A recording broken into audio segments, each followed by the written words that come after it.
cold had settled into the attic like an unwelcome guest that refused to leave. Catherine Meyer sat on the wooden crate that served as her only chair, her thin shawl wrapped tight around shoulders that had grown too sharp, too angular.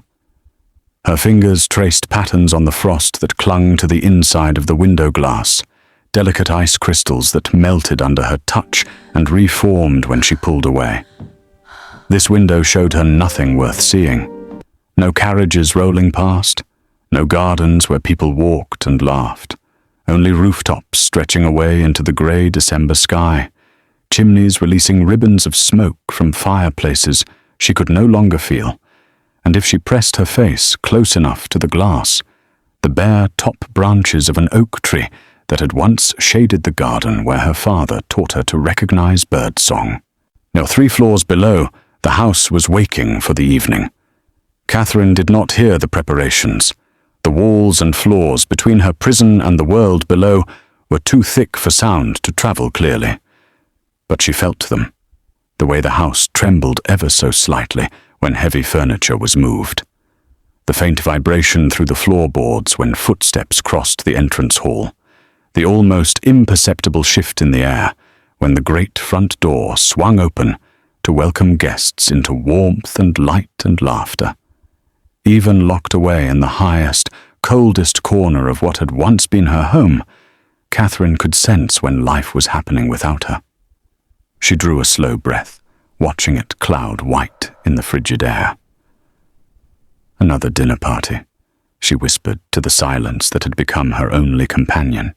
Or another evening. The attic had not been built for living. Trunks lined one wall, their leather straps cracked and dusty, their contents mysteries Catherine no longer cared to solve. A broken-looking glass leaned in the corner, its fractured surface showing her in jagged pieces. Cobwebs draped the low beams like abandoned curtains, and dust motes turned the weak afternoon light into something thick and choking. Her father would never have allowed this. The thought arrived sharp as a knife, the way it always did when her defences weakened. Lord Edmund Meyer had built this house with love and intention. He had filled it with music and books, and the warmth that comes from believing your home is a place where people belong. He had raised Catherine to expect kindness, to trust that she had a place in the world, was to believe that her future would be as bright and secure as the oak floors he had laid and the fires he had tended. Then he died. The illness took him in less than a week. Catherine had been 16, still believing the world was fundamentally safe. In the 20 months since his death, the house had changed around her. Not violently. Not with obvious cruelty.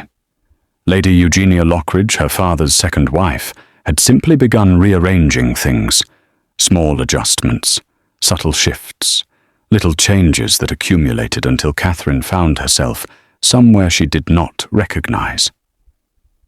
"You must understand, darling," Lady Eugenia had said one evening, her hand resting with deceptive gentleness on Catherine's arm. "The physicians have been quite insistent.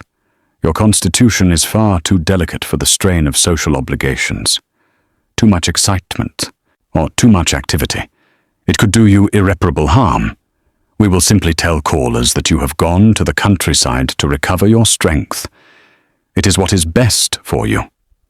Truly, Catherine, this is protection, not punishment." The words had sounded reasonable, even caring. Catherine had wanted to believe them. But the countryside never materialized.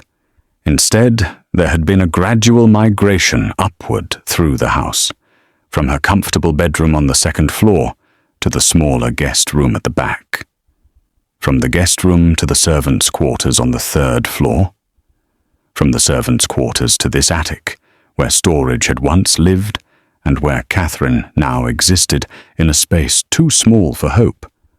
Only a temporary arrangement, Lady Eugenia had promised, or just until matters are properly organized. Matters had never been organized. Now, when visitors came, Catherine remained locked above. When Leora, her stepsister, hosted afternoon teas or evening entertainments, Catherine stayed hidden.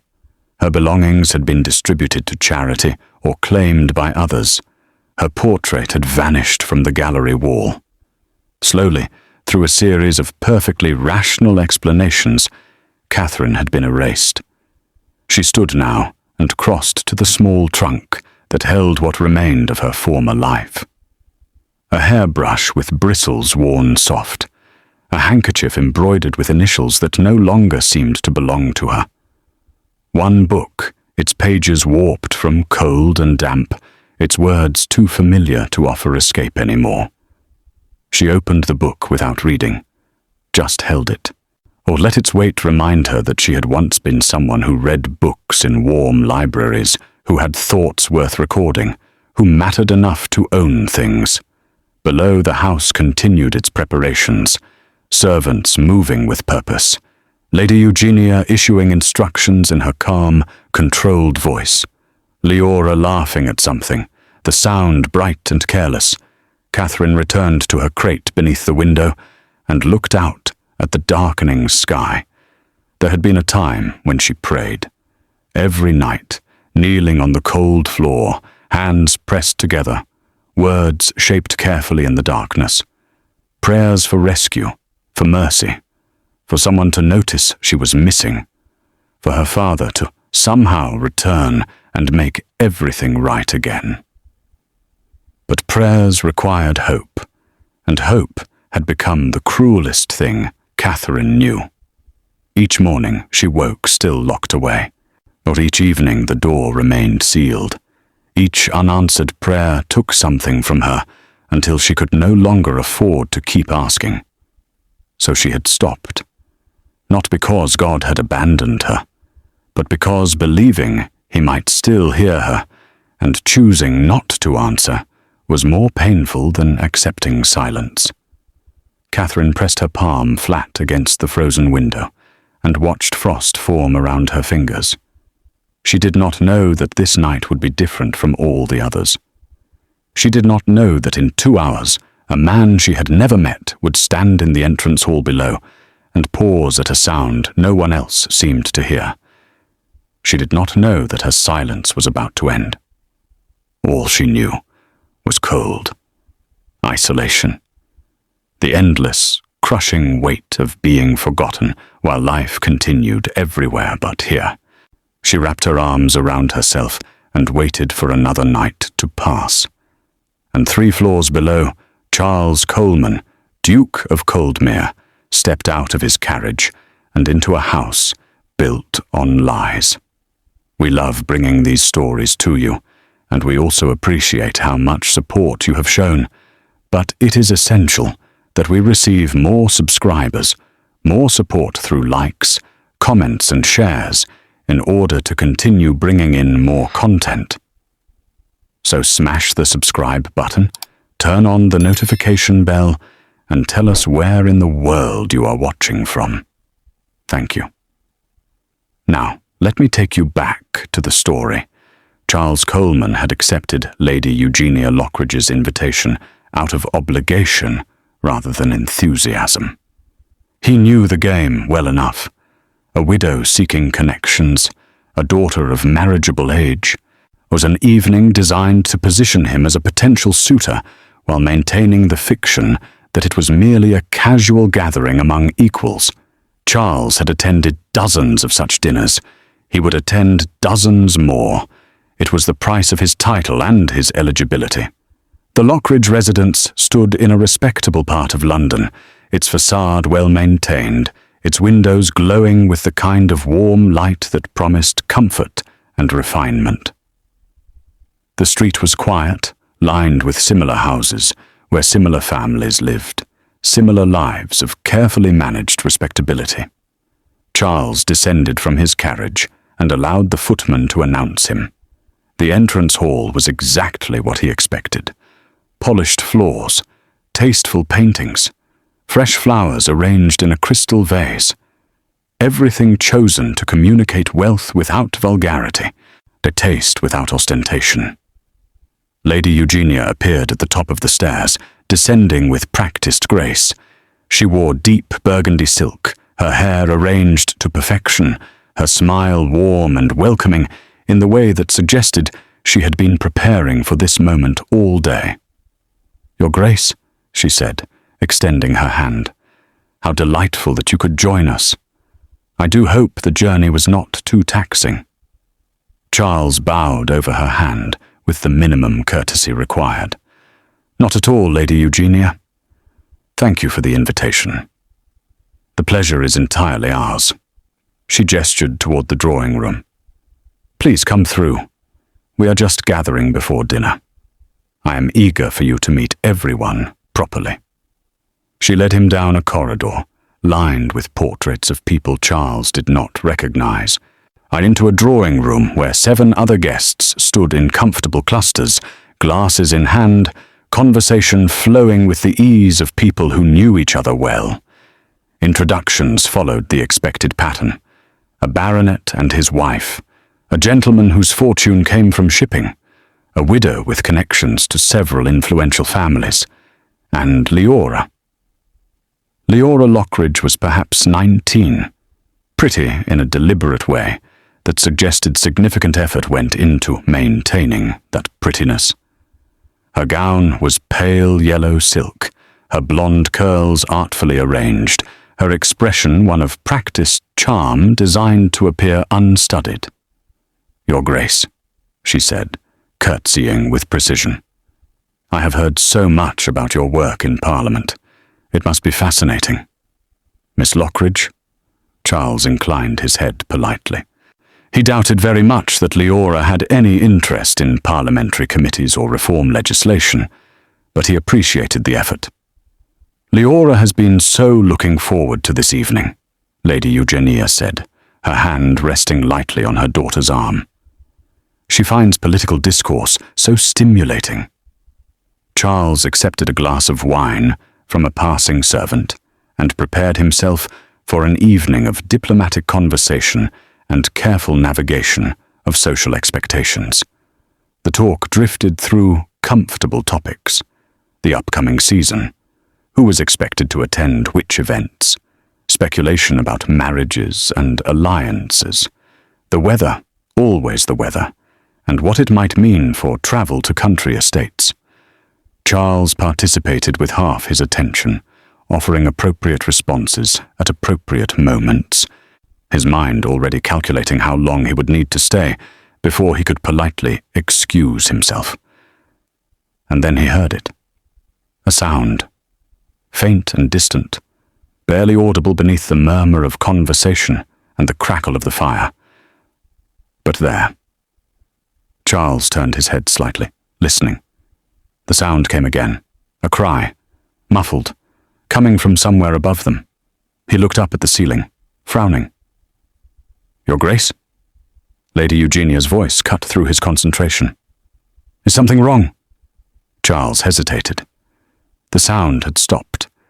Perhaps he had imagined it. Perhaps it was only the house settling, or servants moving about on the upper floors. "I thought I heard something," he said carefully. Lady Eugenia's smile never wavered, but something flickered behind her eyes. Something quick and cold. "Old houses make such peculiar noises," she said lightly, "especially in winter. The cold does strange things to the structure." "Indeed," the baronet agreed from across the room. "My own residence creaks and groans like a ship in a storm when the temperature drops." The conversation moved on. Someone told an anecdote about a mutual acquaintance. Laughter rippled through the group, but Charles continued to listen. And there, beneath the polite chatter, so faint he might have missed it if he had not been paying attention, came the sound again. A cry. Human. Female. Desperate. Charles set down his glass. "Lady Eugenia," he said, his voice cutting through the conversation with enough authority that the room fell silent. "I would like to see the upper floors of your house." Lady Eugenia's expression remained pleasant, but her posture shifted almost imperceptibly. "Your Grace, I assure you there is nothing of interest upstairs, only storage and servants' quarters." "Nevertheless," Charles said quietly, "I would like to see them." The room had gone still.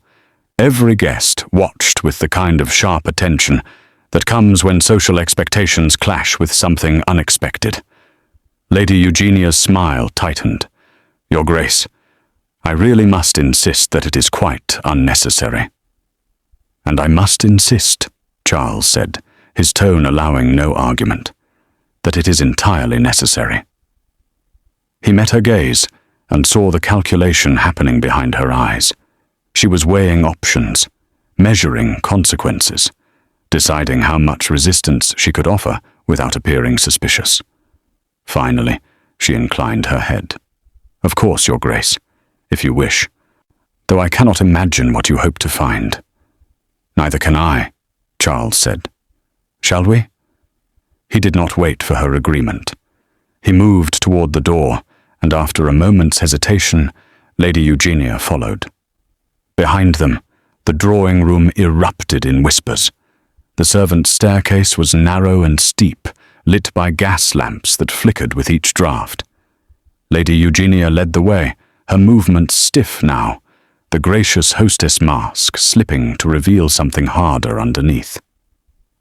"I truly do not understand what you hope to accomplish, Your Grace," she said as they climbed. "As I mentioned, there is nothing upstairs but storage, old furniture, trunks of clothing no longer in use, the sort of things every household accumulates over the years." Charles did not respond. He was listening. At the second-floor landing, Lady Eugenia paused, gesturing down the corridor. "These are the family bedrooms," she said. "Mine is at the end. Leora's is just there. The guest rooms are on the other side." "And above?" Charles asked. Lady Eugenia's jaw tightened. "The third floor. Servants' quarters. A small sitting room we no longer use." "And above that?" A pause. Brief but telling. "The attic," Lady Eugenia said finally. "Storage only. It has not been occupied in years." "Show me." Lady Eugenia's expression went cold. "Your Grace, this is highly irregular. I have been a gracious hostess, but I must protest." "You may protest all you wish," Charles said quietly, "after you show me the attic." They stared at each other, a contest of wills playing out in the dim stairwell. Then Lady Eugenia turned and continued climbing. The third floor was colder, less well-maintained. The wallpaper here was faded, the carpet worn thin by years of servants' feet. They passed several closed doors, none of which Lady Eugenia offered to open. At the far end of the corridor, a final staircase led upward, narrower still, darker. The kind of stairs meant for access rather than comfort. Lady Eugenia stopped at the base of these stairs. "The attic is up there," she said. "As I have told you, Your Grace, there is nothing." "Then you will have no objection to my seeing it," Charles interrupted. He began to climb. Behind him, Lady Eugenia remained frozen for a moment, then followed, her footsteps heavy with reluctance. At the top of the stairs, a single door stood closed and bolted. Charles stared at the bolt. Heavy iron, the kind used to secure valuable storage or to keep something locked in. "Why is this door bolted?" he asked softly. Lady Eugenia's face had gone pale. "As I mentioned, Your Grace, we store valuable items that are not currently in use. We must protect against theft." "By the servants? By anyone?" Her voice had taken on a defensive edge. "Surely you understand the need for security." Charles reached for the bolt. "Your Grace, I must insist." He slid the bolt back. The metal scraped loudly in the silence. Then he opened the door. Cold air rushed out. Air that had been trapped and stale and wrong. Charles stepped into the attic and his eyes adjusted to the dim light filtering through a single frost-covered window. Trunks lined one wall, a broken mirror leaned in a corner, cobwebs draped the beams, and there, sitting on a wooden crate beneath the window, was a young woman. She looked up at the sound of the door opening, her eyes wide with shock and something that might have been terror or hope or both. She was thin. Too thin. Her dress was faded and worn. Her hair hung loose and unkempt around her shoulders. Her face was pale, her lips almost blue with cold. She looked like someone who had been forgotten by the world. But she was real. She was alive. And she was locked in an attic. "Who are you?" Charles asked, his voice gentle despite the rage building in his chest. The young woman's lips moved, but no sound emerged. She tried again, her voice barely a whisper. "Catherine," she managed. "Catherine Meyer." Charles turned to Lady Eugenia, who stood frozen in the doorway. "Meyer," he repeated. "This is the Meyer house." "Yes," Catherine whispered. "My father's house." Lady Eugenia's expression had gone blank, carefully, deliberately blank. "Your Grace," she began, her voice smooth again. "I can explain. Catherine is unwell. She has been unwell for quite some time. The physicians recommended isolation, complete rest, no stimulation. It was for her own welfare." "You locked her in an attic," Charles said, and his voice was cold enough to freeze. "For her protection," Lady Eugenia insisted. "For she is fragile, unstable. She cannot be trusted around others. I have been caring for her as best I can under difficult circumstances." "Stop talking," Charles said. Lady Eugenia fell silent. Charles looked at Catherine, at this young woman who had been hidden away and forgotten, and made a decision that would change everything. "Miss Meyer," he said quietly, "can you walk?" Catherine stared at him, as though he were speaking a language she no longer understood. "Can you walk?" he repeated gently. Slowly, Catherine nodded. "Then stand up," Charles said. "You are leaving this room. Now." Catherine's eyes filled with tears. She pushed herself up from the crate, her legs shaking, her movements uncertain. Charles offered his arm, and after a moment's hesitation, Catherine took it. Together they walked toward the door, but Lady Eugenia moved to block their path. "She is not going anywhere," Lady Eugenia said, and now the pleasant hostess was entirely gone. Only the steel underneath remained. "This is my house. She is under my care. You have no authority here." Charles looked at her with something colder than contempt. "Move," he said, "or I will move you." Lady Eugenia's face flushed with fury. For a long moment, she did not move. Then, slowly, she stepped aside. Charles guided Catherine through the door, past the woman who had imprisoned her, and down the narrow stairs toward light and warmth and freedom. Behind them, Lady Eugenia stood alone in the attic, her world beginning to collapse. When they reached the second floor, a figure emerged from one of the servants' rooms, a young woman in a maid's uniform, red hair pinned back under a cap, eyes that went wide when they saw Catherine. "Miss Catherine," she breathed, and her relief was so profound it filled the hallway.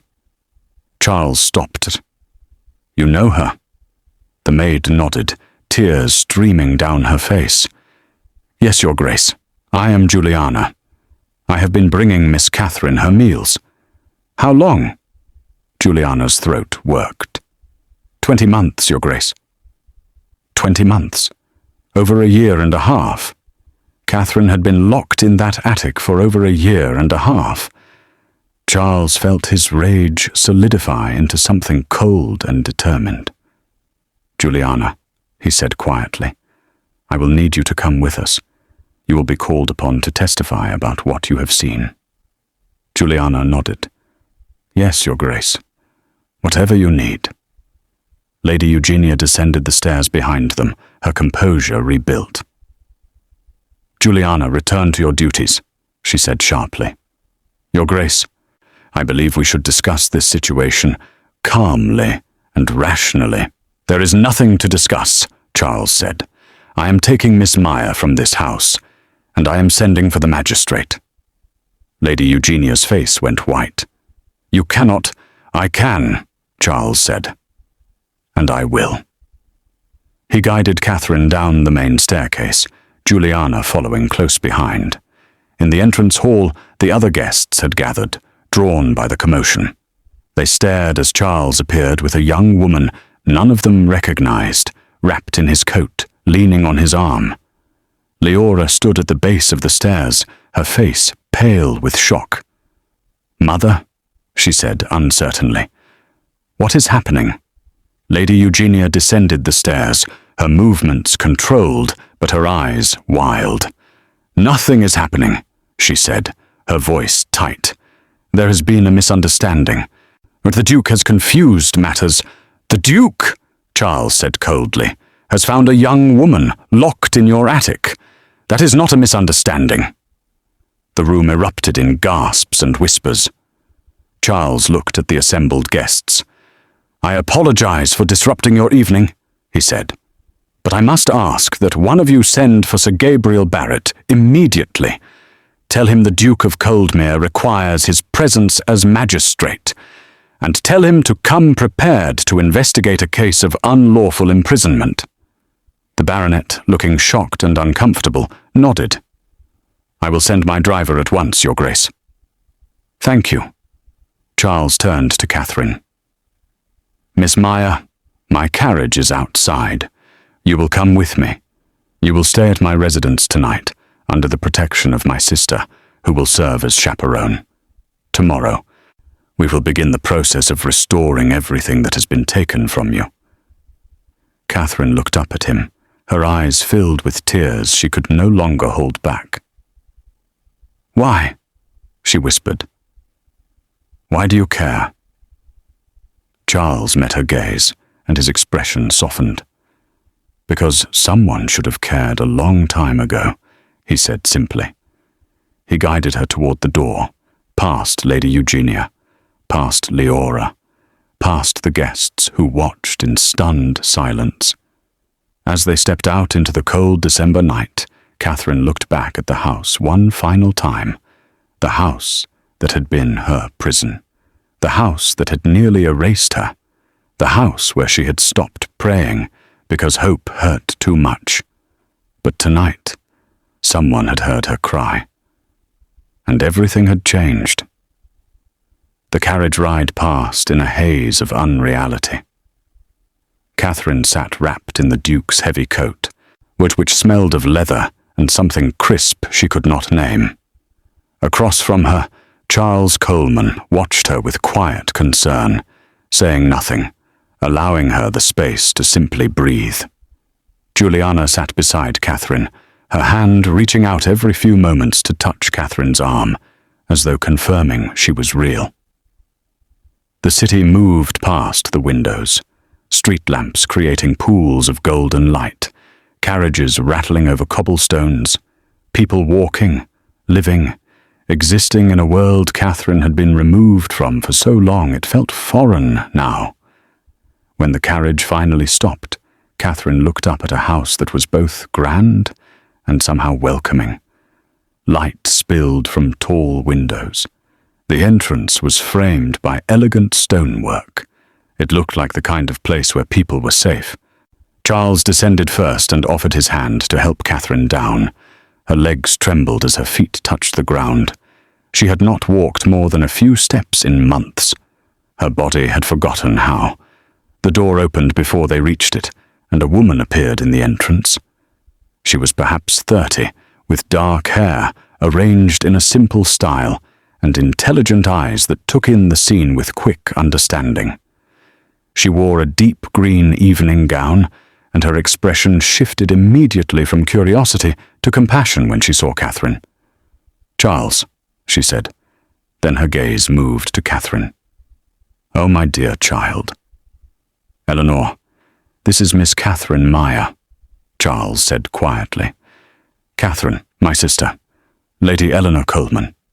Eleanor moved forward without hesitation and took Catherine's cold hands in her warm ones. "You are safe now," she said, her voice gentle but firm. "Come, let us get you warm."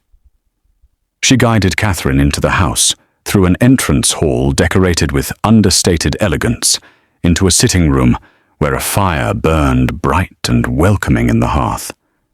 A maid appeared almost immediately with tea and small sandwiches. Eleanor poured, her movements calm and unhurried, creating an atmosphere of peace. "Charles sent word ahead," Eleanor explained, handing Catherine a cup. "He told me you had been treated terribly and would need shelter. I have prepared a room for you. A warm bath is being drawn, and tomorrow we will see about getting you proper clothing and anything else you need." Catherine's hands shook as she accepted the tea. "Lady Eleanor, I do not wish to impose. I have no way to repay your kindness." "You are not imposing," Eleanor said firmly. "You are a guest, and you will stay as long as necessary. There will be no discussion of repayment." Catherine's vision blurred. She had not cried in the attic. Tears had felt like weakness she could not afford. But here, surrounded by warmth and kindness from strangers who had no obligation to care, the dam broke. She wept, deep, wrenching sobs that came from a place she had kept locked away for months. Eleanor moved immediately to sit beside her, wrapping an arm around her shoulders, offering presents without demanding anything in return. "You do not need to be strong right now," Eleanor murmured. "You have been strong for far too long already." Charles stood near the doorway, watching with an expression Catherine could not read. When her tears finally slowed, he spoke. "Sir Gabriel Barrett will arrive at the Lockridge house within the hour," he said. "Tomorrow morning, he will come here to take your formal statement. He will also interview the staff at that house. Lady Eugenia will be investigated for unlawful imprisonment and fraud." Catherine pulled back from Eleanor, wiping her eyes with the handkerchief Eleanor had pressed into her hand. "Fraud?" she asked, her voice hoarse. "Your stepmother has been presenting herself as the owner of your father's estate," Charles said. "I suspect she has also been collecting income that rightfully belongs to you. That is theft, and she imprisoned you to prevent you from stopping her." Catherine's hands clenched in her lap. "She told me I signed documents, giving her control. She said it was temporary, just until I was stronger." "Did you understand what you were signing?" Charles asked gently. Catherine shook her head. "I was grieving, confused. She kept saying it was for my protection, that my father would have wanted her to take care of things." "Then those documents may be invalid," Charles said. "We will find out, and we will recover everything that belongs to you." Catherine looked down at her trembling hands. "I do not know if I can go back to that house. Too many memories." "Then do not," Eleanor said simply. "Sell it if you wish. Use the money to build a life somewhere new. You have choices now, Catherine. You are no longer trapped." The word settled over Catherine like a blanket. Choices. She had choices. It felt impossible. Eleanor stood. "But tonight, all you need to do is rest. Come, let me show you to your room." Catherine rose on unsteady legs and followed Eleanor from the sitting room, up a graceful staircase, down a corridor lit with warm lamplight. The guest room Eleanor led her to was beautiful. Soft blue walls, a large bed with thick blankets, a window that looked out over a garden sleeping under winter stars, and most importantly, no lock on the door. "The bath is through there," Eleanor said, gesturing to an adjoining room where steam drifted through the open doorway. "I will have the maid bring you a nightgown and robe. Tomorrow we will see about everything else. But for tonight, just rest." Catherine crossed to the window and placed her palm against the glass. It was warm. "I do not know how to thank you," she whispered. Eleanor smiled. "Then do not try. Just heal. That will be thanks enough." She left, closing the door gently behind her. Catherine stood alone in the room, in a house where she was not a prisoner, where doors opened instead of locking, where warmth was abundant instead of cruelly withheld. She pressed her forehead against the window and allowed herself to believe, just a little, that this might be real. Sir Gabriel Barrett arrived at the Lockridge house as the clock struck 9. He was a man in his late 50s, with silver hair and the kind of presence that suggested he had spent decades weighing evidence and determining truth. He brought with him a clerk to take notes and a constable to ensure cooperation. Lady Eugenia received him in the drawing room, where the dinner party had dissolved into anxious whispers. Most of the guests had left. Only the baronet and his wife remained, trapped by their promise to the Duke. "Sir Gabriel," Lady Eugenia said, her voice calm despite the tension in her shoulders. "I understand there has been some confusion this evening. I am happy to clear up any misunderstandings." Sir Gabriel did not sit. He stood in the center of the room, his expression neutral, but his eyes sharp. "Lady Eugenia, I have been informed by the Duke of Coldmere that a young woman was found locked in the attic of this house. Is this true?"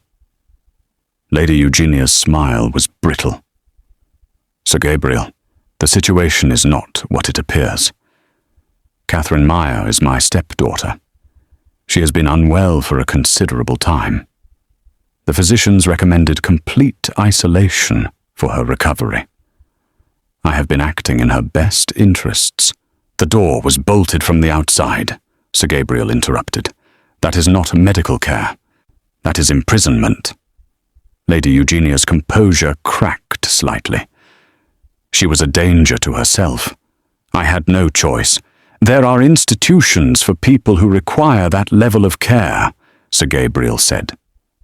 "Yet you didn't send her to one. Instead, you locked her in an attic and told society she had gone to the countryside. Why?" Lady Eugenia said nothing. Sir Gabriel turned to his clerk. "We will begin by interviewing the household staff, separately. I want to know who knew about Miss Meyer's confinement, how long it had been occurring, and under whose orders." He looked back at Lady Eugenia. "You will remain in this house. You will not leave London. You will not dispose of any property or documents. If you attempt to flee, you will be arrested. Am I understood?" Lady Eugenia's face had gone pale. "Sir Gabriel, you are making a terrible mistake. I am a widow of good standing. I have done nothing wrong." "Then you have nothing to fear from investigation," Sir Gabriel said. "I will return tomorrow morning to take formal statements. In the meantime, I suggest you prepare yourself to answer difficult questions." He turned to leave, then paused. "Where is your daughter?" "Miss Leora." "Upstairs," Lady Eugenia said tightly. "She is distraught by these accusations. I will need to speak with her as well." Lady Eugenia's jaw clenched. She knows nothing. She is innocent in all this. "Then her testimony will confirm that," Sir Gabriel said. "Good evening, Lady Eugenia." He departed, leaving Lady Eugenia standing alone in the drawing room, her carefully constructed world beginning to crumble around her. The next morning, Sir Gabriel returned to the Lockridge house at precisely 8 o'clock. He began with the household staff, interviewing them one by one in the small study off the main hall. Mrs. Marjorie, the housekeeper, was first.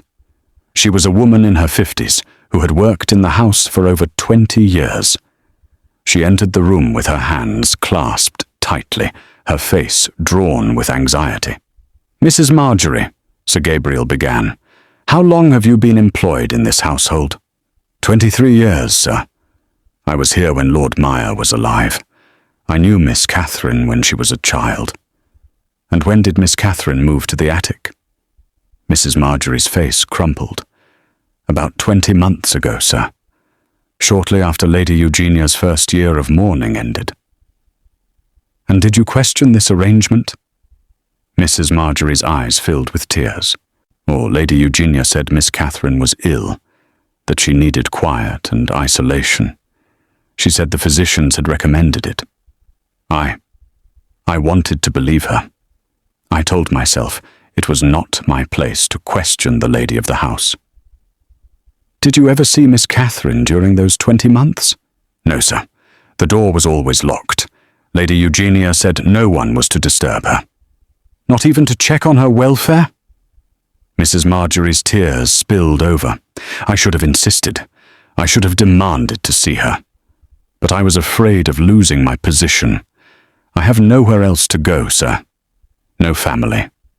This house has been my life.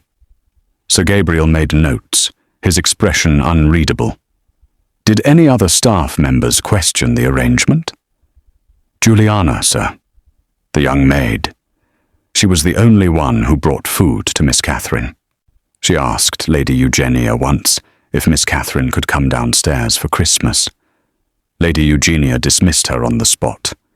It took 3 days of pleading before she was allowed to return. After that, Juliana stopped asking questions. Where is Juliana now? She went with Miss Catherine last night, sir. With the Duke. Sir Gabriel nodded. Very well, you may go, but you will remain available for further questioning. Mrs. Marjorie left, her shoulders shaking with sobs. Next came the cook, then the footman, then the stable boy. Each told the same story. Everyone had known Catherine was upstairs. No one had questioned it. Fear of losing employment had kept them silent. Finally, Sir Gabriel called for Leora. Leora entered the study wearing a pale pink morning dress, her hair perfectly arranged despite the early hour. But her face was pale, and her hands trembled slightly. Miss Lockridge, Sir Gabriel said, please sit. Leora sat, her posture perfect, her expression carefully neutral. How long have you known that your stepsister was confined to the attic? Leora's throat worked. Since the beginning, sir. My mother told me it was necessary, that Catherine was unstable and needed to be kept away from society. Did you believe that? A long pause. Then, quietly. No, sir. Sir Gabriel's eyebrows rose. No. No. Leora's voice was barely above a whisper. Catherine was never unstable. She was kind and gentle. But my mother said if Catherine remained visible, she would challenge my mother's control of the estate, that Catherine would take everything that should have come to us. And you accepted this? Leora's eyes filled with tears. I was 17 when my mother remarried. I had been poor all my life, and suddenly I had beautiful dresses and a grand house and invitations to parties. I did not want to give that up. So I stayed silent when I should have spoken. I pretended Catherine did not exist, because it was easier than facing what my mother had done. Did you ever visit Catherine in the attic? Once, Leora whispered. About a year ago. I brought her a tray because Juliana was ill. Catherine asked me to help her. She begged me. And I told her she had brought it on herself. That if she had been more agreeable, none of this would have happened. Leora's composure shattered. She buried her face in her hands, her shoulders shaking. I am a coward, she said through her tears. I chose comfort over conscience, and now Catherine will never forgive me. Or nor should she. Sir Gabriel watched her cry for a moment, then said quietly, Your honesty is noted, Miss Lockridge. But honesty does not erase what you allowed to happen. You will face social consequences for your complicity. Society does not look kindly on those who profit from the suffering of others. Leora nodded, still weeping. I know, sir. I deserve whatever comes. You may go. Leora stood and left the room, her head bowed, her future crumbling. Sir Gabriel made final notes, then prepared to visit Coldmere House to take Catherine's statement. The truth was becoming clear, and that truth would demand justice. Catherine woke in the blue guest room at Coldmere House, and, for the first few moments, did not remember where she was. Then memory returned. The Duke, the rescue, Eleanor's kindness. She was free. Catherine sat up slowly. Her body ached from months of confinement. Her muscles had weakened from lack of use. But the bed was soft, the room was warm, and there was no lock on the door. A knock sounded. "Miss Catherine?" Juliana's voice, tentative. "May I come in?" "Yes." Juliana entered, carrying a tray with tea and toast. She had been given a room in the servants' quarters, and she looked rested for the first time in months. "Lady Eleanor thought you might be hungry," Juliana said, setting the tray on the small table. "Sir Gabriel Barrett will be here in an hour. He wishes to take your statement." Catherine's stomach tightened with anxiety, but she nodded. "Thank you, Juliana. And thank you for everything you did. For keeping me alive." Juliana's eyes filled with tears. "I should have done more, miss, and I should have found a way to help you escape." "You did what you could," Catherine said gently. "That is enough." After Juliana left, Catherine washed and dressed in the simple gown Eleanor had provided. It fit reasonably well, though it was still too large. Catherine had lost significant weight during her confinement. When Sir Gabriel arrived, Eleanor led him to the sitting room where Catherine waited, her hands folded in her lap, her spine straight despite her nervousness. Sir Gabriel sat across from her, his expression kind but serious. "Miss Meyer, I understand this will be difficult, but I need you to tell me, in your own words, what happened to you. Start from your father's death." Catherine took a slow breath, then began.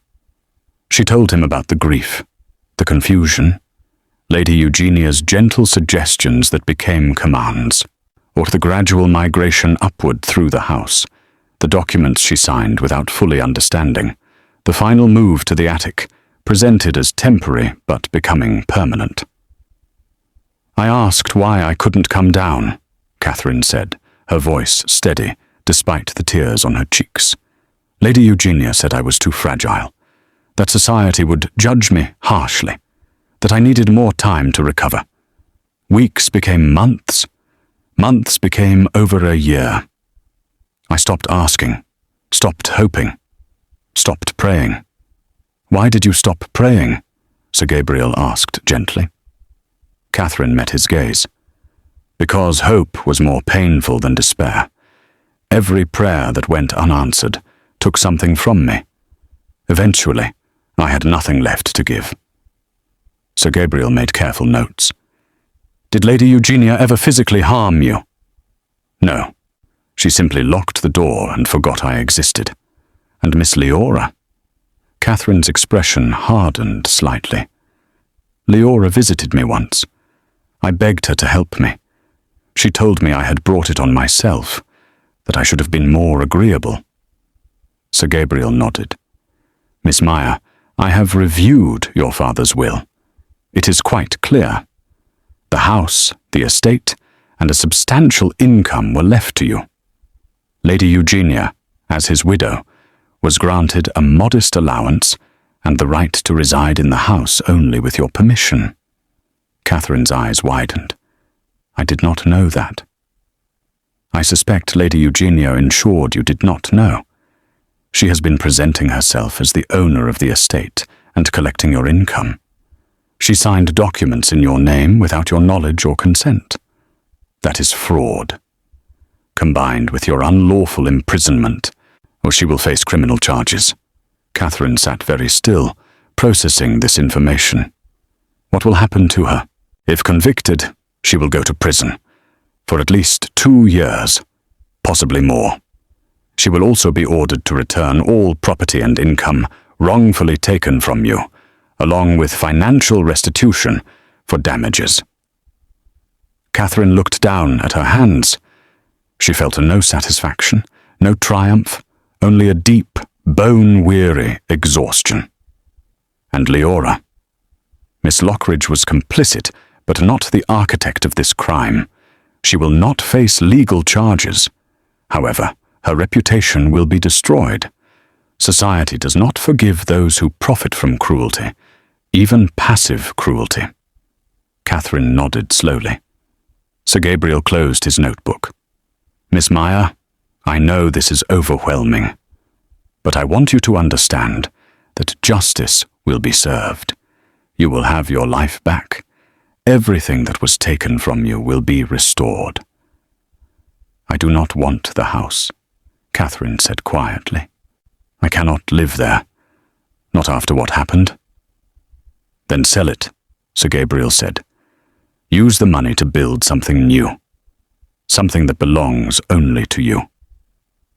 Catherine looked up at him, and for the first time since her rescue, she saw a future that extended beyond survival. Thank you, she whispered. Thank you for having the courage to tell your story, Sir Gabriel replied. That takes more strength than you know. 3 weeks passed before the trial began. Catherine remained at Coldmere House during that time, slowly adjusting to freedom. Eleanor was endlessly patient, never pushing, simply offering companionship and support.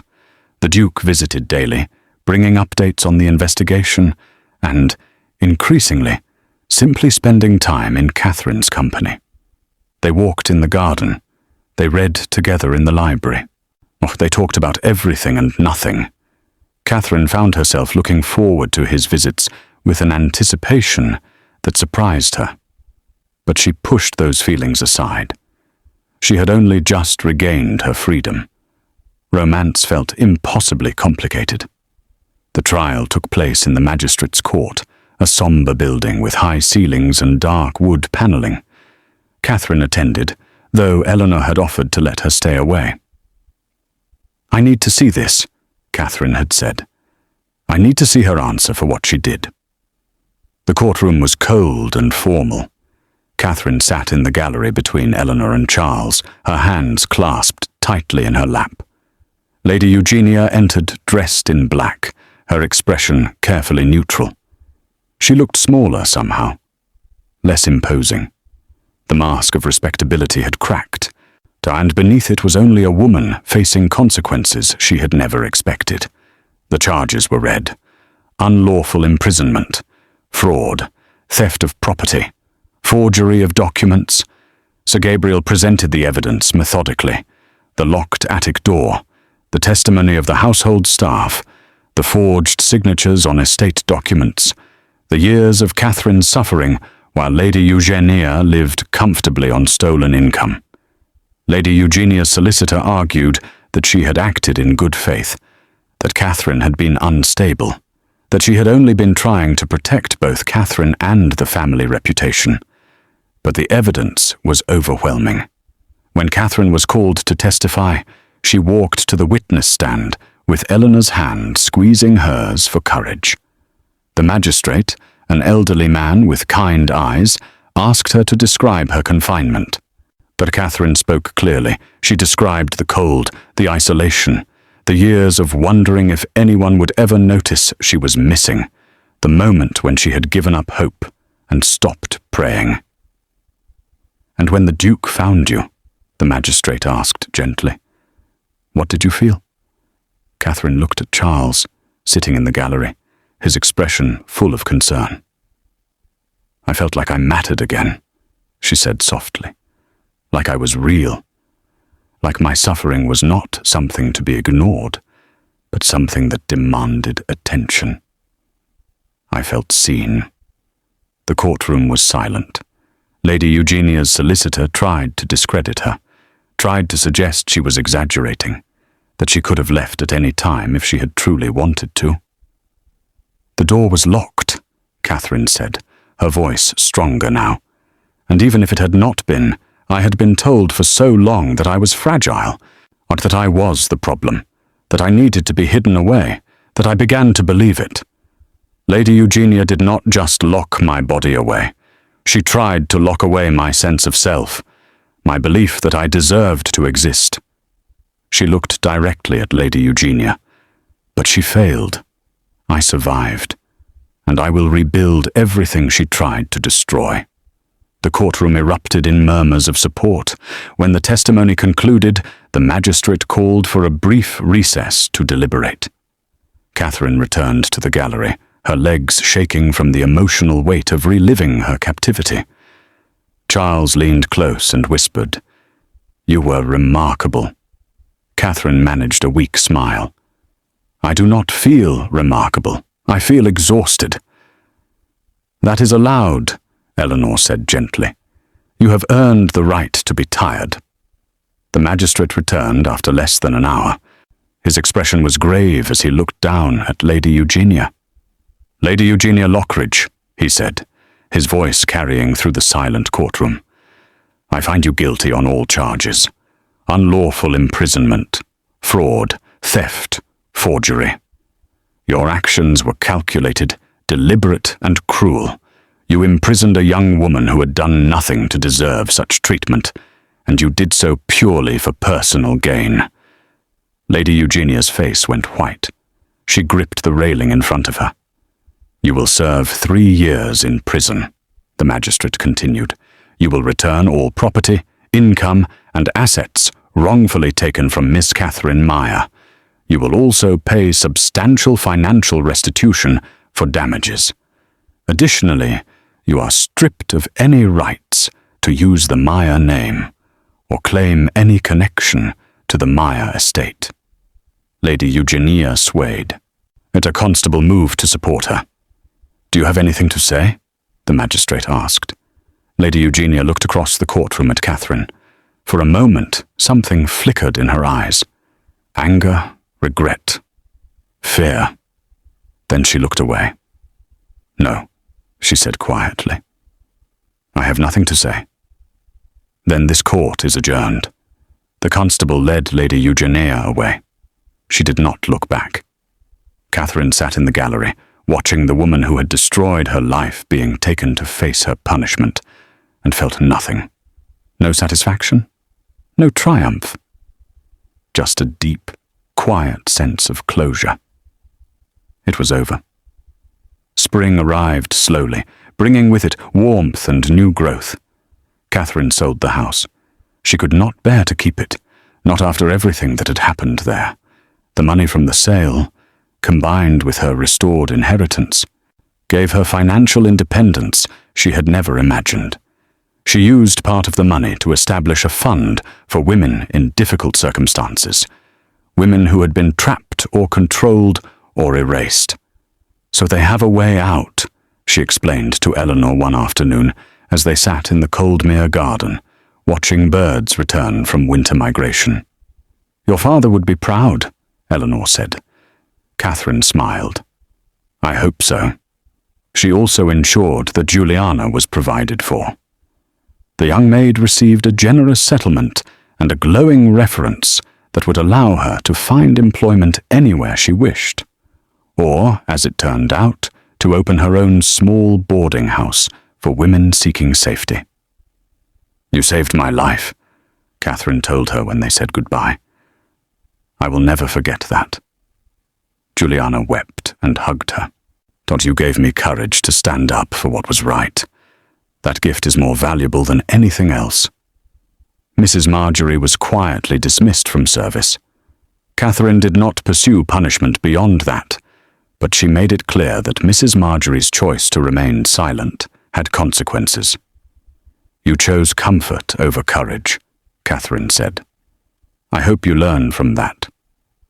Mrs. Marjorie left London, her reputation damaged, her conscience heavy. As for Leora, Catherine encountered her once, several months after the trial, on a street in a less fashionable part of London. Leora looked thin and tired, her dress plain, her hair simply arranged.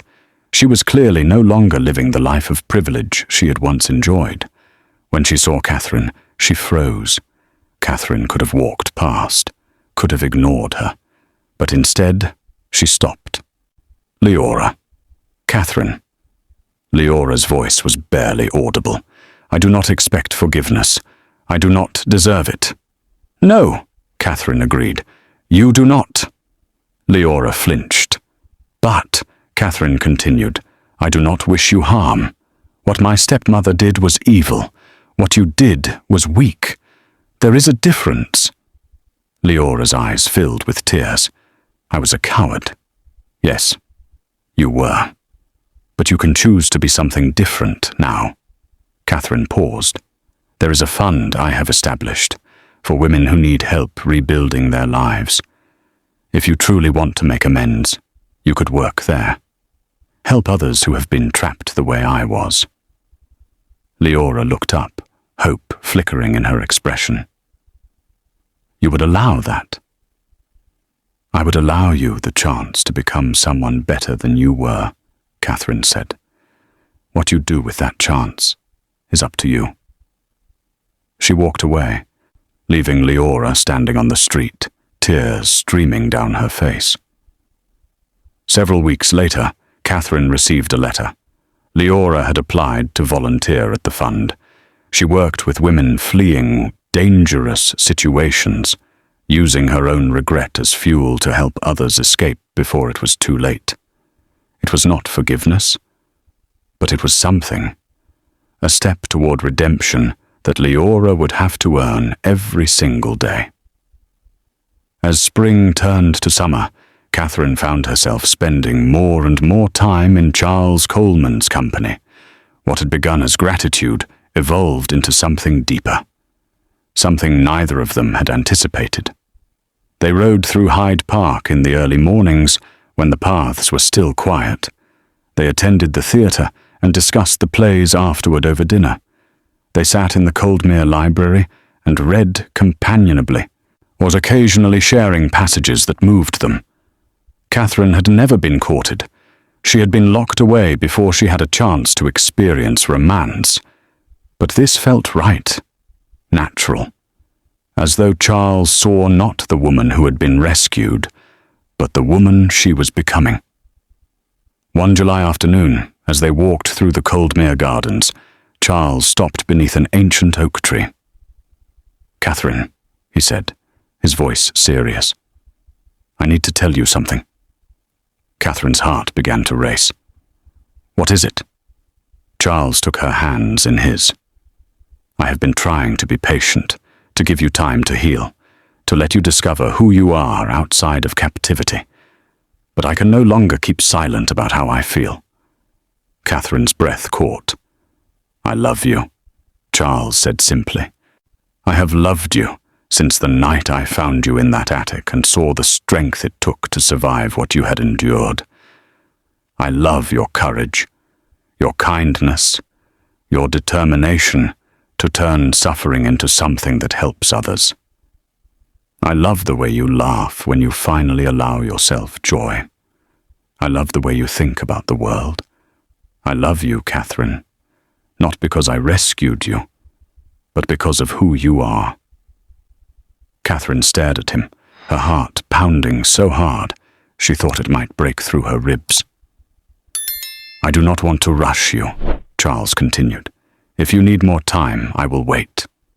If you do not feel the same way, I will accept that and remain your friend. But I could not go another day without telling you the truth."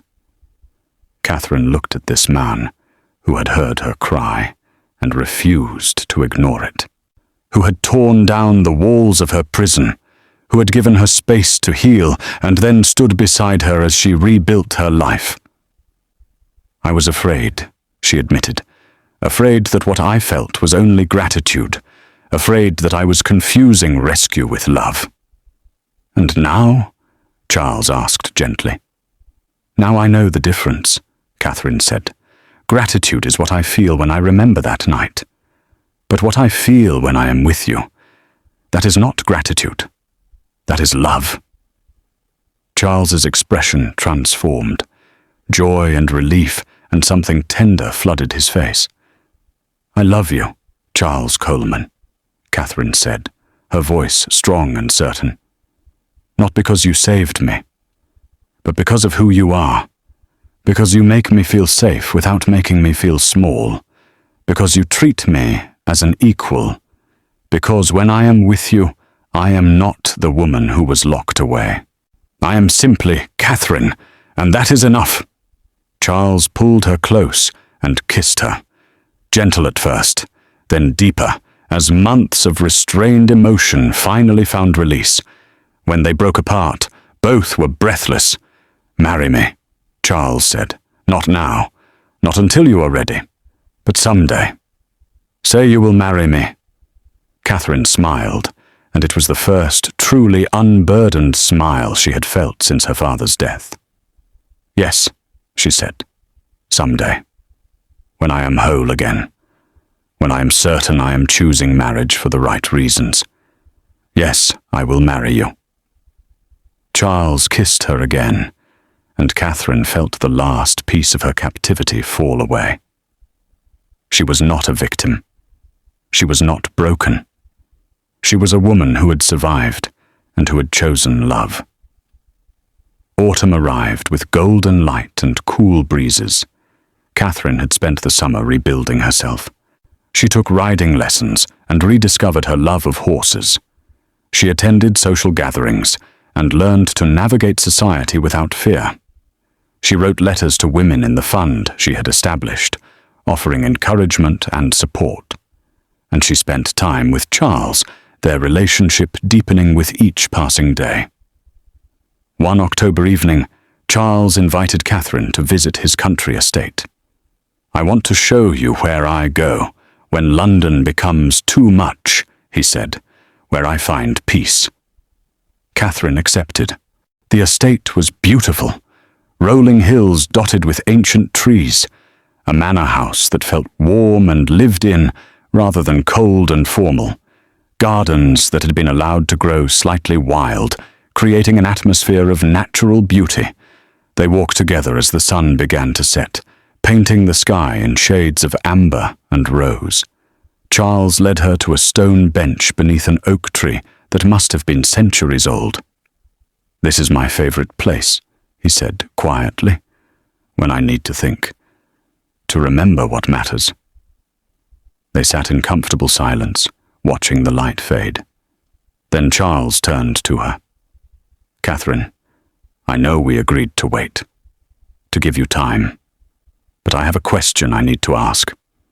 Catherine looked at him, her heart beginning to race. Charles reached into his coat and withdrew a small velvet box. He opened it to reveal a ring, a simple but elegant, a sapphire surrounded by small diamonds. "Catherine Meyer," he said softly, "I love you. I love who you are. I love who you are becoming. I love the life we have built together, and I do not want to wait any longer to begin our forever." He knelt before her, holding the ring up. "Will you marry me?" Catherine looked at him, at this man who had heard her cry, who had torn down walls, who had given her freedom, and then stood beside her as she learned what to do with it. She thought about the girl who had been locked in an attic, who had stopped praying because hope hurt too much, who had believed she would be forgotten forever. That girl was gone now. In her place was a woman who knew her worth, who had rebuilt her life from ashes, who understood that love should never feel like captivity. "Yes," Catherine said, her voice clear and strong. "Yes, I will marry you." Charles's face broke into a brilliant smile. He slipped the ring onto her finger, then rose and pulled her into his arms. They kissed beneath the ancient oak as the last light faded from the sky, two people who had found each other in darkness and had chosen to walk toward the light together. They married on a cold December day, exactly 2 years after the night Charles had found Catherine in the attic. The ceremony was small. only family and close friends. Catherine had no desire for a grand society wedding. She wanted intimacy, authenticity, only people who genuinely cared. Eleanor stood as Catherine's witness, her eyes bright with happy tears. Sir Gabriel attended, pleased to see justice followed by joy. Juliana came, dressed in her finest, was smiling with quiet pride at the woman Catherine had become. Even Leora sent a letter of congratulations, along with a donation to Catherine's fund. She did not attend the wedding. Catherine had not invited her. Some wounds needed more time to heal. Catherine wore a gown of ivory silk, simple and elegant. Her hair was dressed with winter roses. When she walked down the aisle on Eleanor's arm, she felt no fear, only anticipation. Charles waited at the altar, dressed in formal black, his expression full of love and wonder. The vicar began the ceremony. When it came time for the vows, Catherine's voice was steady. "I promise to love you," she said, "to trust you, to build a life with you based on freedom and mutual respect and truth. I promise never to take for granted the gift of being seen and valued. And I promise to see and value you in return." Charles's voice was equally firm. "I promise to protect you without imprisoning you, to love you without controlling you, to honor you as my equal in all things. You are not a woman I saved. You are the woman I choose, every day, for the rest of my life." They exchanged rings. The vicar pronounced them husband and wife. And when Charles kissed her, Catherine felt the final shadow of the attic lift and disappear. She was no longer the girl who had been locked away. She was Catherine Coleman, Duchess of Coldmere. And she was free. Marriage suited them both.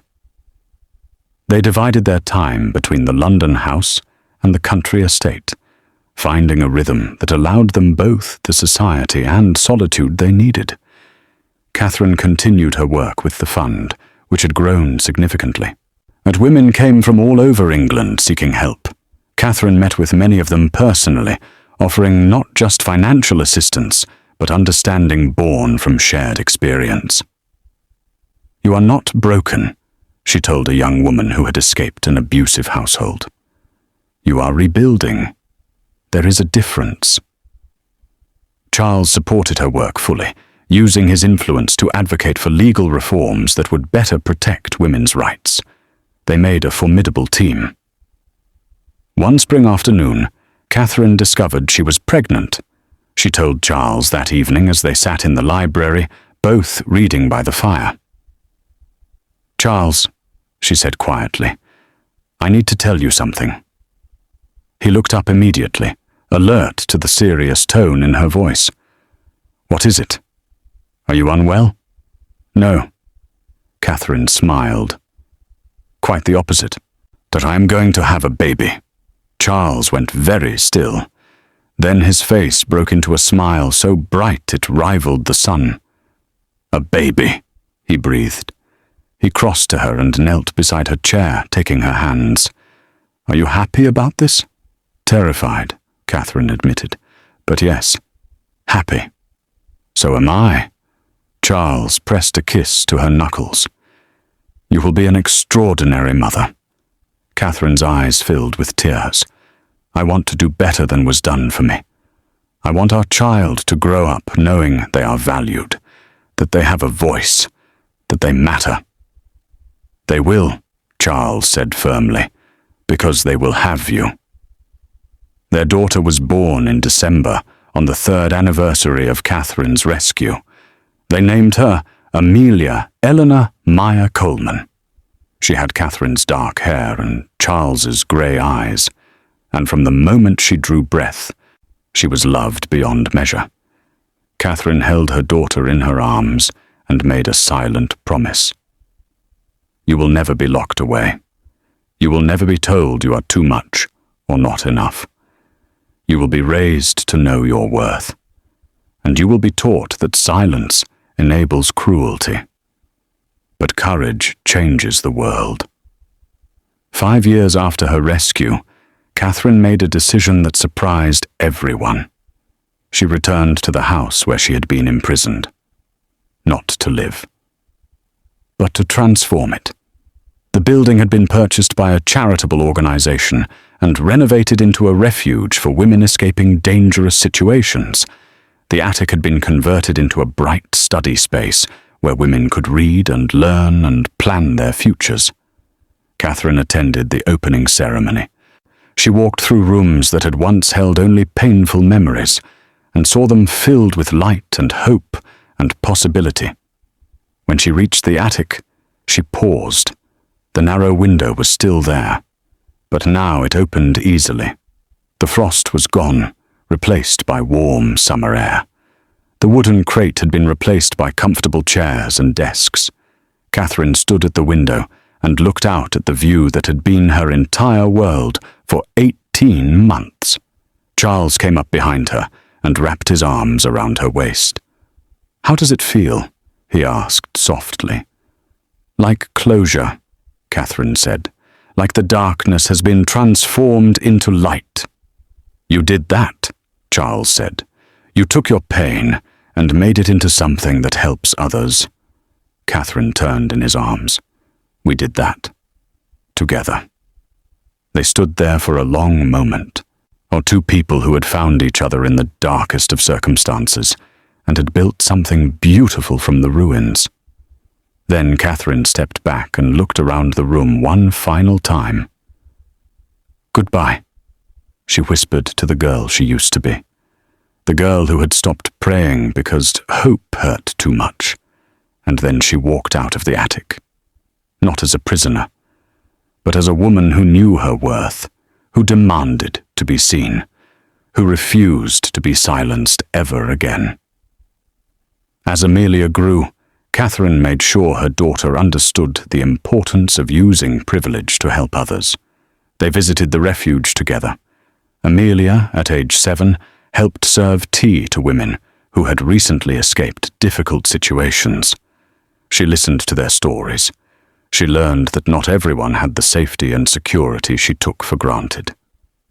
Why were they trapped? "Mama?" Amelia asked one evening after a visit. Catherine knelt to her daughter's level. "Because sometimes people use power to control others. Sometimes they convince people that being controlled is for their own good. And sometimes people who could help choose to stay silent because speaking up is difficult." "But you spoke up," Amelia said. "Eventually," Catherine said, "after someone heard me and refused to ignore what they heard. Papa." "Yes, Papa heard me when no one else did, and that changed everything." Amelia considered this seriously. "So we should always listen, and always speak up when we see something wrong." "Exactly," Catherine said. "Even when it is hard. Especially when it is hard." This became the foundation of Amelia's education. She learned mathematics and literature and history. But she also learned compassion, the courage, the responsibility that comes with privilege. When she was 10, Amelia asked if she could start a program at her school to help girls from less wealthy families. "Some of them do not have the books or supplies they need," she explained. "I want to help." Catherine's eyes filled with tears of pride. "Then let us make it happen." Together, they established a scholarship fund. It grew year by year, helping dozens of girls access education they could not otherwise afford. Catherine taught her daughter that being seen and valued was a right, not a privilege, and that those who had been given much had a responsibility to lift up those who had been given less. Edmund, their son, was born 3 years after Amelia. He grew up in a household where kindness was expected and courage was celebrated.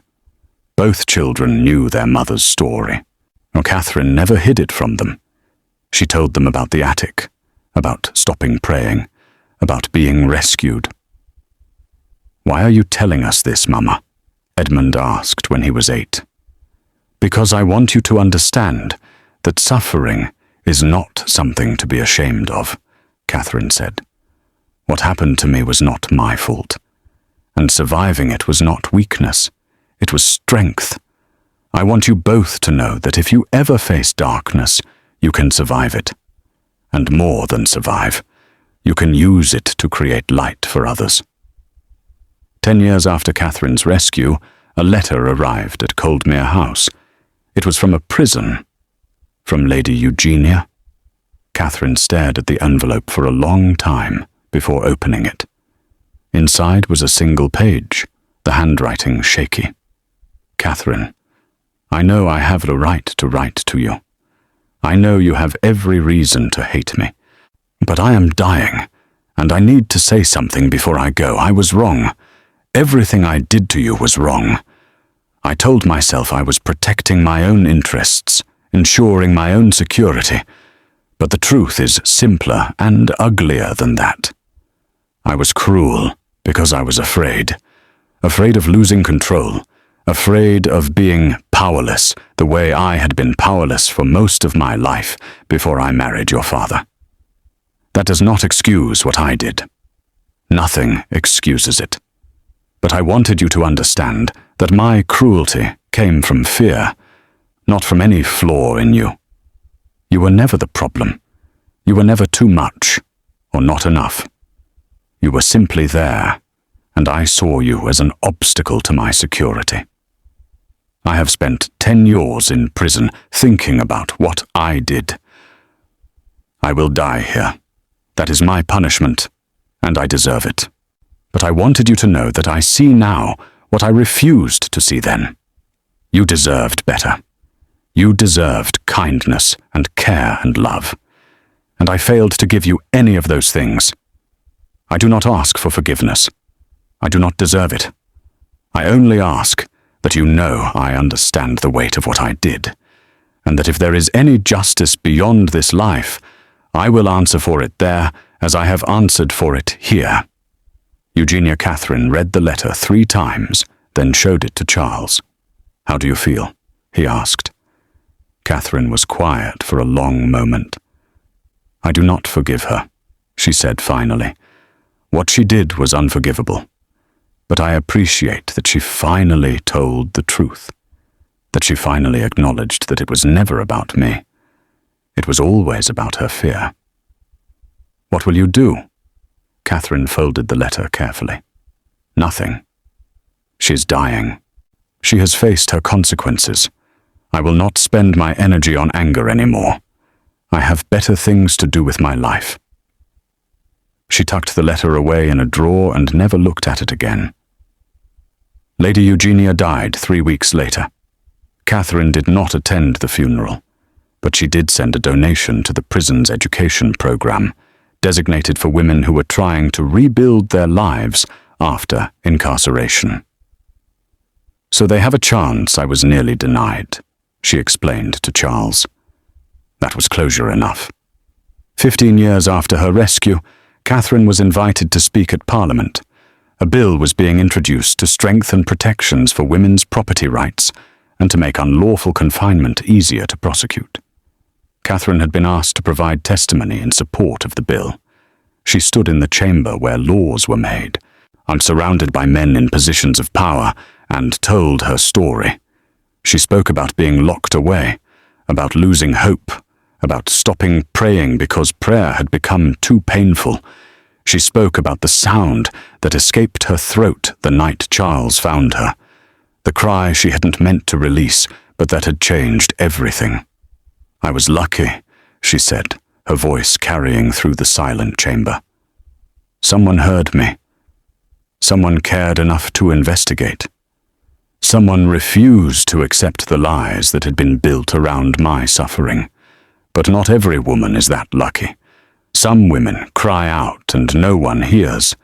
Some women are silenced before they can even make a sound. She looked around the room, meeting the eyes of the men who would vote on this bill. This legislation will not save every woman, she continued, but it will save some. It will make it harder for people to use power as a weapon.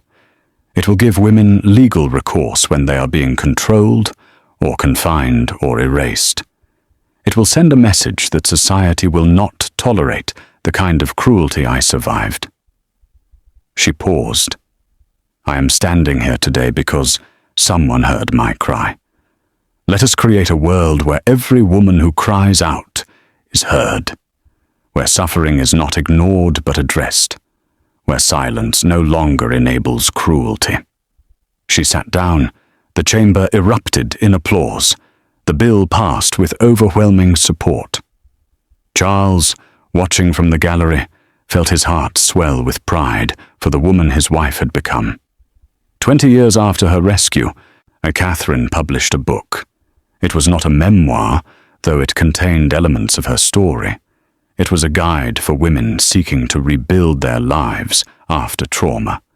She wrote about the importance of being seen, of refusing to accept labels placed on you by others, of understanding that survival is not passive, but active, that choosing to live fully after experiencing darkness is a revolutionary act. The book became required reading in schools across England. Young women read it and learned that their voices mattered, that being difficult was often just refusing to accept mistreatment, that silence enabled cruelty, but courage changed systems. Catherine received letters from women all over the country, women who had been trapped and had found the courage to escape, that women who had been told they were too much or not enough and had learned to reject those labels, women who had stopped praying because hope hurt too much, but were learning to hope again. Each letter reminded Catherine why her suffering had mattered, not because suffering was good, but because she had refused to let it define her. She had transformed it into something that helped others. Catherine was 73 when Amelia brought her granddaughter to visit. The child was 8, bright-eyed and curious, with Charles's grey eyes and Catherine's determined chin. They sat in the Coldmere garden on a warm summer afternoon, 3 generations of women connected by blood and by something deeper. "Grandmama," the child asked, "Mama says you were once locked in an attic. Is that true?" Catherine exchanged a glance with Amelia, who nodded permission. "Yes, darling, it is true." "Why?" Catherine considered how to explain this to an 8-year-old. "Because someone who had power over me used that power in a cruel way," she said finally. She was afraid, and fear made her unkind. "But you got out." "Yes. Someone heard me crying and came to help." "And then you married him." Catherine laughed. "Eventually, yes. But first I had to remember who I was. I had to rebuild myself. And then, when I was whole again, I chose to love him." The child thought about this seriously. "Mama says you help other people who are trapped. I try to, because I know what it feels like, and because no one should have to suffer alone. When I grow up," the child declared, "I want to help people too." Catherine's eyes filled with tears. She pulled her granddaughter close. "Then you will," she said, "and I will be so proud of you." That evening, after Amelia and her daughter had left, Catherine stood in the garden with Charles beside her. They were both old now, grey-haired and slower moving than they once had been. But their love had only deepened with time. "Do you ever think about that night?" Charles asked quietly. "The night I found you?" "Sometimes," Catherine said, "but not with pain anymore. Just with gratitude that you heard me, that you cared." "I am grateful too," Charles said. "Finding you gave my life purpose. Loving you gave it meaning." Catherine leaned against him, and they watched the sun set over the garden they had tended together for decades. "We built a good life," she said softly. "We built a beautiful life," Charles corrected. from very dark beginnings. Catherine smiled. Yes, what we did. They stood there as night fell, two people who had found each other in darkness and had chosen to create light. Stories like this do not survive on silence. If this story moved you, if it reminded you that being seen matters, then please support the work that brings these voices to light. Like this video. Share it.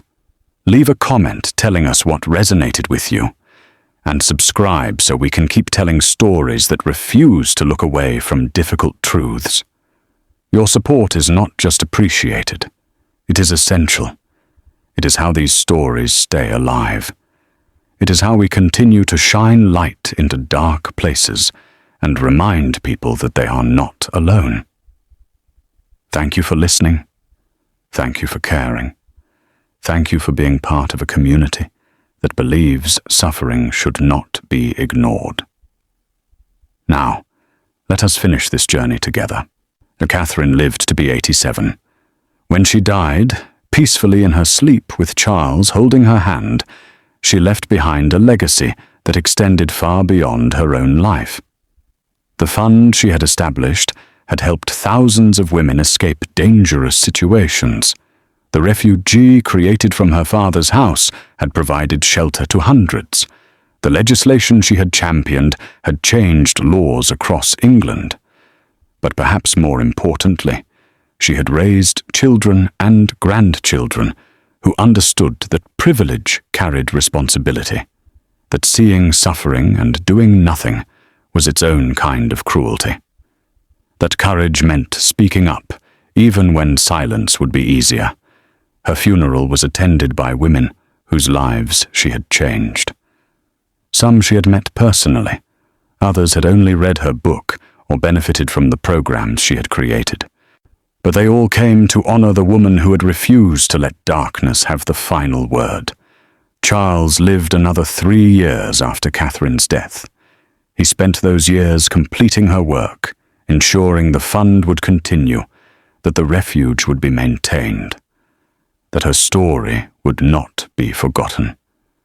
When he died, he was buried beside her in the Coldmere family cemetery, under an oak tree that had witnessed their love.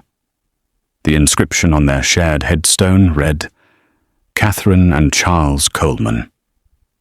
She was heard. He listened. Together they transformed suffering into light. 30 years after Catherine's death, a young woman stood in the attic of what had once been the Meyer house and was now the Catherine Coleman Refuge. She had arrived 3 days earlier, fleeing a household where she had been locked away and told she was the problem. So now she stood at the window, looking out at the view Catherine had once stared at for 18 months. But unlike Catherine, she was not alone. Unlike Catherine, she had resources. Unlike Catherine, she had legal protections and social support. Because Catherine had survived, had spoken up, had refused to let her suffering be meaningless. The young woman touched the plaque on the wall. It told Catherine's story in brief, the confinement, the rescue, the transformation of pain into purpose. Thank you, the young woman whispered to a woman she had never met, but who had nevertheless saved her life. And in that moment, Catherine's legacy lived on. Not in grand monuments or political power, but in the quiet courage of women who refused to be silenced, who demanded to be seen, who transformed their suffering into light for others. Catherine Meyer was locked in a cold attic for 18 months. She stopped praying because hope had become unbearable. But a duke heard her cry, and everything changed, not because of magic or fate or divine intervention, but because one person chose to care. One person refused to ignore suffering. One person opened the door, and that single act of attention, of refusing to look away, created ripples that extended far beyond one rescue. It created a legacy, a movement, a reminder that being seen matters, that your voice has power, that suffering should not be hidden or ignored or accepted as inevitable. Catherine no longer watches life from the highest room. She stands in memory and in legacy, where voices gather, where doors open, where truth can breathe. And the house that once hid her will never again pretend it did not know. Because we remember. Because her story matters. Because every person who cries out deserves to be heard. Thank you so much for joining us.